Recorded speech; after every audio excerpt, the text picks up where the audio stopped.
സനാതനധർമ്മം കേരളത്തിൽ ചർച്ച ചെയ്യണമെന്ന് CPIM സംസ്ഥാന സെക്രട്ടറി MV ഗോവിന്ദൻ മാസ്റ്റർ പറയുന്നത് എന്തുകൊണ്ടാണ്? ചാതുർവർണ്ണ വ്യവസ്ഥയിൽ അധിഷ്ഠിതമാണ് സനാതനധർമ്മം.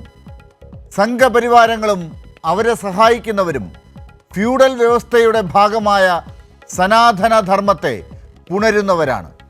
അങ്ങനെയാണെങ്കിൽ അത് അശ്ലീലമാണെന്ന് ഗോവിന്ദൻ മാസ്റ്റർ പറയുന്നത് 100% ശരിയല്ലേ?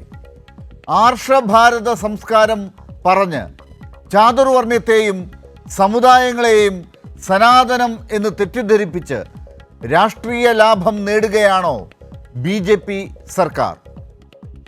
NSS നായകൻ മന്നത്ത് പത്മനാഭൻ നേതാവായത് അനാചാരങ്ങൾക്കെതിരെ പോരാടിയതിൻ്റെ ഭാഗമായിട്ടാണ്.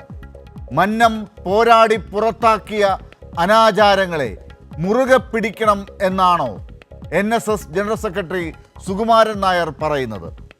ഇന്ത്യൻ ഭരണഘടനയ്ക്ക് പകരം മനുസ്മൃതിയിലും ചാതുർവർണ്ണയത്തിലും അധിഷ്ഠിതമായ ഭരണഘടനയാണ് രാജ്യം ഭരിക്കുന്ന BJP മുന്നോട്ട് വയ്ക്കുന്നത്.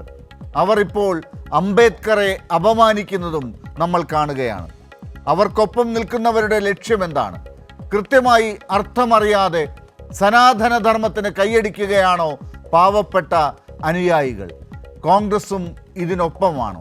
ഒരിക്കലും മാറാത്ത മതമെന്ന് സനാതനത്തെ കൊട്ടിഘോഷിക്കുന്നവർ ഇനി പറയേണ്ടത് അനാചാരങ്ങളും സനാതനമാണോ എന്നാണ്.